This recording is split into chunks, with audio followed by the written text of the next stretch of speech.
9 फरवरी को भाभी का फोन अपने देवर के पास जाता है और वो कहने लगती है कि आज चॉकलेट डे है और तुम्हें पता होगा कि 2 साल हो चुके हैं। इस बात को सुनकर जो देवर होता है वो कहता है कि ठीक है, मुझे याद है भाभी, और मैं आज तुम्हारे लिए चॉकलेट लेकर आ रहा हूँ। उसके बाद वो अपनी भाभी को चॉकलेट देता है, लेकिन इसके कुछ ही दिनों बाद यानी कि 14 फरवरी जब वैलेंटाइन डे होता है, उसी दिन जो देवर होता है वह और भाभी दोनों के दोनों सलाखों के पीछे पहुंच जाते हैं। इस बीच में ऐसा क्या हुआ था जिस वजह से दोनों सलाखों के पीछे पहुंच गए, पूरी सच्चाई के बारे में जानने के लिए वीडियो को अंत तक जरूर देखें। नमस्कार दोस्तों, मेरा नाम है जीतू और आप लोग देख रहे हो जीतू सुदेश चैनल। वीडियो को ज़्यादा से ज़्यादा शेयर करें और चैनल को सब्सक्राइब करना ना भूलें ताकि मेरा हौसला बढ़ता रहे। उत्तर प्रदेश आगरा के अंदर एक थाना होता है, एकता थाना। एकता थाने के अंदर एक गांव आता है, जिस गांव के अंदर एक परिवार रहा करता है। परिवार के अंदर माता पिता और 6 उनके बच्चे हैं। बड़ी बड़ी 5 बेटियां हैं और सबसे छोटा एक बेटा है। अब माता पिता ने बड़े बड़े जो 5 बेटियां होती हैं उन सभी की शादी करवा दी है और वो लोग अपने मायके से छोड़कर ससुराल में रहा करती हैं। सबसे छोटा जो लड़का है उसका नाम होता है लवकेश। लवकेश की उम्र 24 साल होती है और उसी समय जब समय आता है 2019 का, तो 2019 में लवकेश की मां मालती किसी बीमारी के चलते इस दुनिया को छोड़कर चली जाती है। अब घर के अंदर केवल लवकेश और लवकेश का पिता सुरेश रह गया था। सुरेश जो कि बाहर दूसरे के कोठी पर काम किया करता था और कई दिन तक वहीं पर रहा करता था। इधर जो बेटा लवकेश है वह इलेक्ट्रीशियन का काम किया करता है, लाइटिंग वगैरह का। तो यहाँ पर जो पिता सुरेश होता है वो सोचने लगता है कि क्यों ना अपने बेटे की शादी करा लूं, इसकी पत्नी घर के अंदर आएगी तो इसका भी मन लगा रहेगा, मैं तो वैसे ही बाहर रहा करता हूं। तो इसी वजह से जो पिता होता है वह अपने बेटे के लिए लड़की ढूंढता है और 2021 में उसकी शादी एक गौरी नाम की लड़की से करा देता है।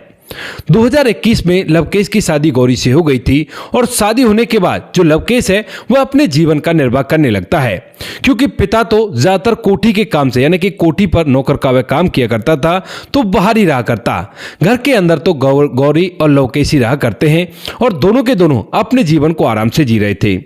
2021 में शादी होती है और धीरे धीरे जैसे 2022 आता है तो 2022 आते आते इनको एक बेटे का जन्म भी हो जाता है और बेटे को पाकर दोनों पति पत्नी बड़े ही खुश होते हैं। खुशियां मनाते हैं कि उनकी जिंदगी पूरी तरह से कंप्लीट हो गई है, क्योंकि पिता को 5 बेटियों के बाद बेटा हुआ था, वह भी लवकेश, और इसी वजह से वह सोचता है कि चलो अच्छा हुआ, अब बेटा हो गया है तो कोई भी दिक्कत नहीं है।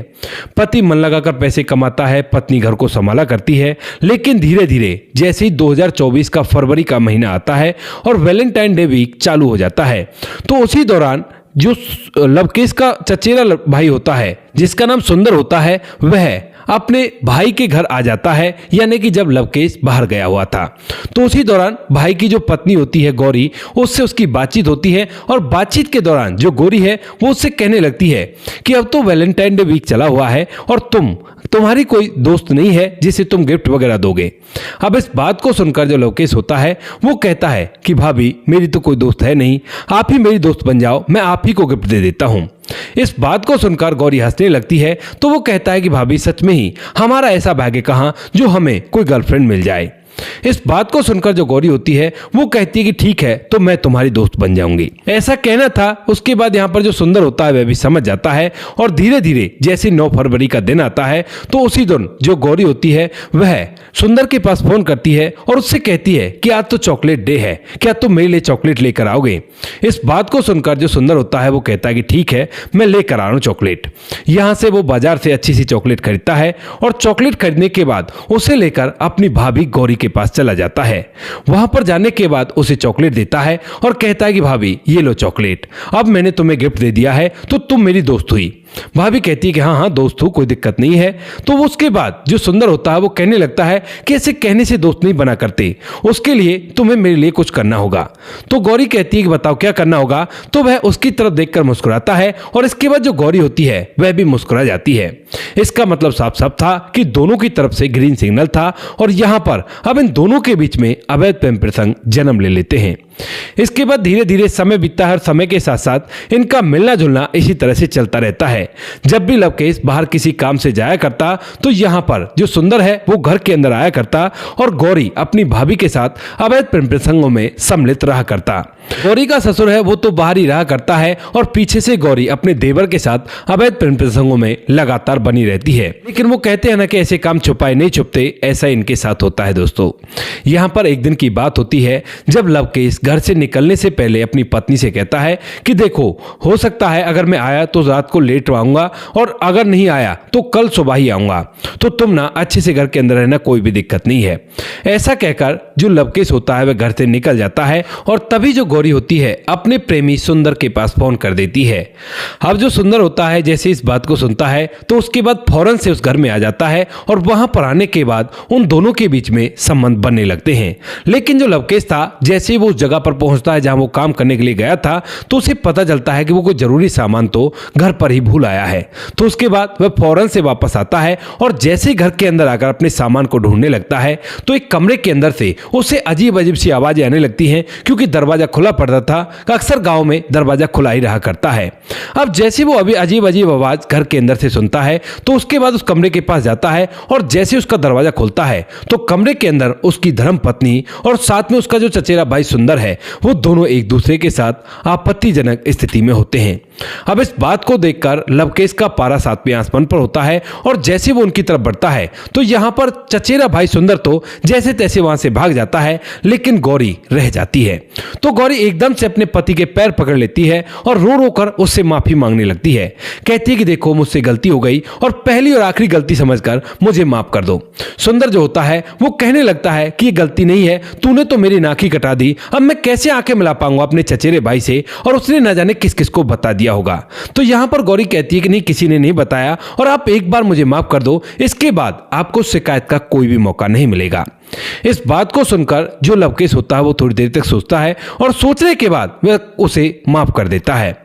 अब लवकेश ने उसे माफ तो कर दिया था, लेकिन उसके दिमाग में बार बार ये बात घूम रही थी कि उसका चचेरा भाई ही उसकी पत्नी के साथ वो सब कुछ कर रहा था जो उसे नहीं करना चाहिए था। तो जब भी कभी दोनों का आमना सामना हो जाता, यानी कि सुंदर और लवकेश का जब अपना सामना हो जाता, तो यहाँ पर लवकेश अपनी नजरें नीचे की तरफ कर लेता है, क्योंकि उसकी पत्नी ने उसकी इज्जत डुबा दी है। असलियत में ऐसे ही होता है दोस्तों, पत्नियां पति की इज्जत बना भी दिया करती हैं और बिगाड़ भी दिया करती हैं। यहाँ पर इसकी पत्नी ने उसकी इज्जत को ऐसा बिगाड़ दिया था कि वह उससे आंखें भी नहीं मिला पा रहा था। धीरे धीरे समय बीतता है और बीतते बीतते अब इन बातों को पूरे 2 साल बीत जाते हैं, यानी कि अब समय आ जाता है 9 फरवरी 2026 का।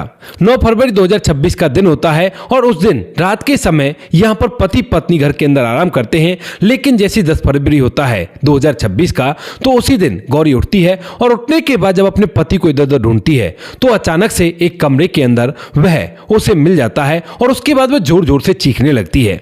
अड़ोस पड़ोस वाले जब चीखने की आवाज सुनते हैं तो फौरन से वहां पर आते हैं और आने के बाद देखते हैं कि जो उसका पति है लवकेश, वह अपने आप को इस दुनिया से विदा कर लिया है और ऊपर ही लटका हुआ है।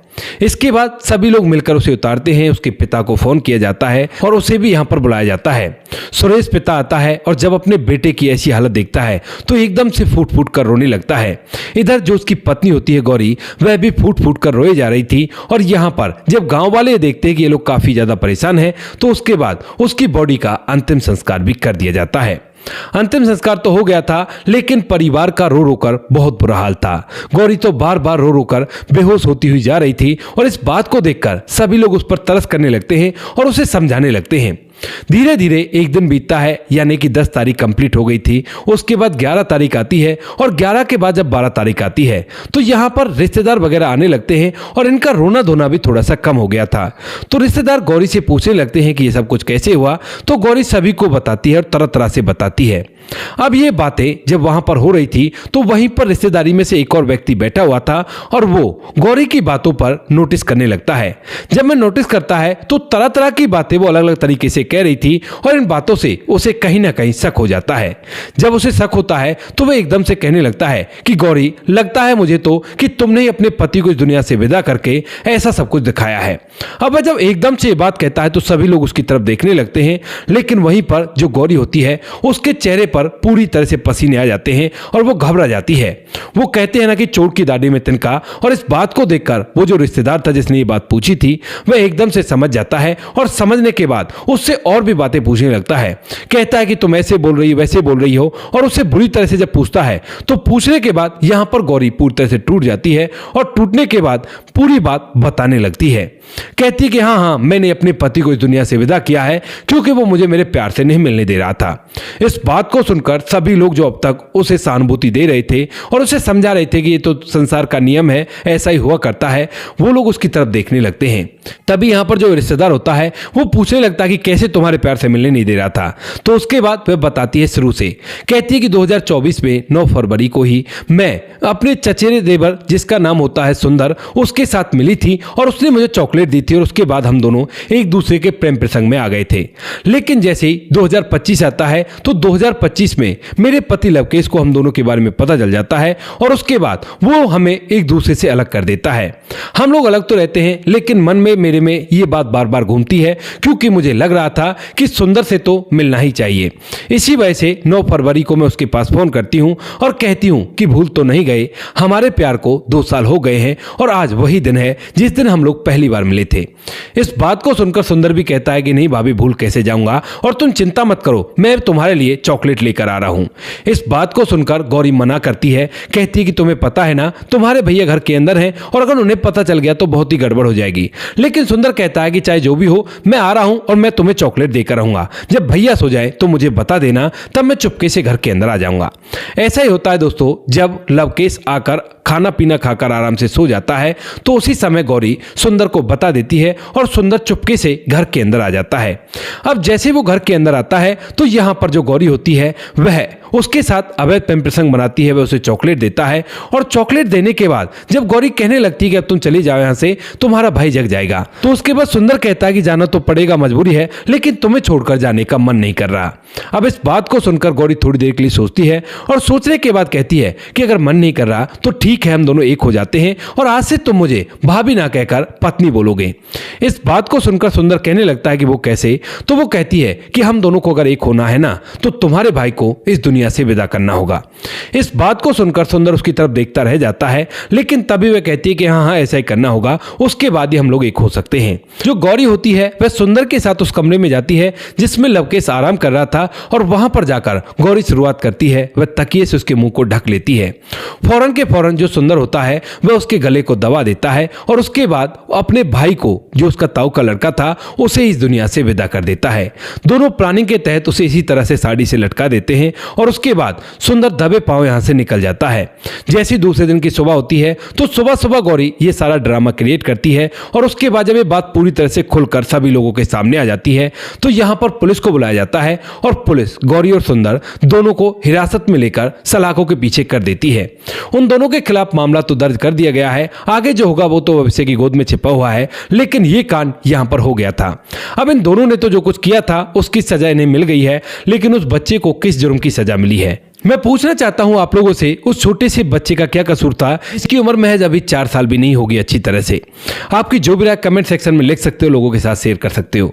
वीडियो अगर अच्छी लगी हो तो वीडियो को लाइक और चैनल को सब्सक्राइब जरूर करें ताकि हमें थोड़ा सा हौसला मिल सके आप लोगों के लिए ऐसी अच्छी वीडियो बनाने के लिए। इन कहानियों को सुनाने का उद्देश्य किसी को परेशान करना बिल्कुल भी नहीं है। ये कहानी आपको इसलिए सुनाई जाती है ताकि आप लोग इन कहानियों में से कुछ ना कुछ सीख सको और अपने जीवन में उस चीज को अप्लाई कर सको। अब बारी आती है हमारे कुछ प्यारे सब्सक्राइबर के जो हमारी वीडियोज पर बहुत अच्छे कमेंट भेजा करते हैं और जिनके कमेंट देखने के बाद हमें बहुत ज्यादा मोटिवेशन मिला करता है। हमारे साथ समाधान पाटिल जी हैं जो कि जलगांव महाराष्ट्र से हमारा वीडियो देखा करते हैं और ज्यादातर वीडियोज पर हमारी पर कमेंट किया करते हैं। छगनदास खरड़ा बांध राजस्थान से हैं जो ज्यादातर वीडियोज पर हमारी पर कमेंट किया करते हैं। उसके साथ में हमारे साथ सुजीत कुमार जी हैं, रजत सैनी जी हैं, वो भी हमारी हर वीडियो पर कमेंट किया करते हैं। तो रजत सैनी जी, आपका भी तहे दिल से धन्यवाद। साथ में हमारे साथ समर एस जी हैं, जो कि ज़्यादातर वीडियोज़ पर कमेंट किया करते हैं। मुनमुन श्रीवास्तव जी हैं, जो कि बिहार गोपालगंज से हैं। राम बहादुर थापा जी हैं, जो कि नेपाल से हैं, हमारे वीडियो को प्यार दिया करते हैं। दुर्योधन भाई जी हैं, वो भी ज़्यादातर वीडियोज़ पर अपना प्यार दिया करते हैं। तो आप सभी का तहे दिल से धन्यवाद अपना कीमती वक्त निकाल कर हमें इस लायक समझने के लिए। बाकी जो लोग रह गए हैं वो लोग बुरा ना माने, आने वाले किसी वीडियो में आप लोगों के नाम भी आ जाएंगे। आप लोग इसी तरह से हमें सपोर्ट करते रहिए और हम आपके लिए ऐसी अच्छे वीडियो लाते रहेंगे। मिलते हैं किसी नेक्स्ट वीडियो नए टॉपिक के साथ। तब तक के लिए जय हिंद, जय भारत, जय हिंदुस्तान।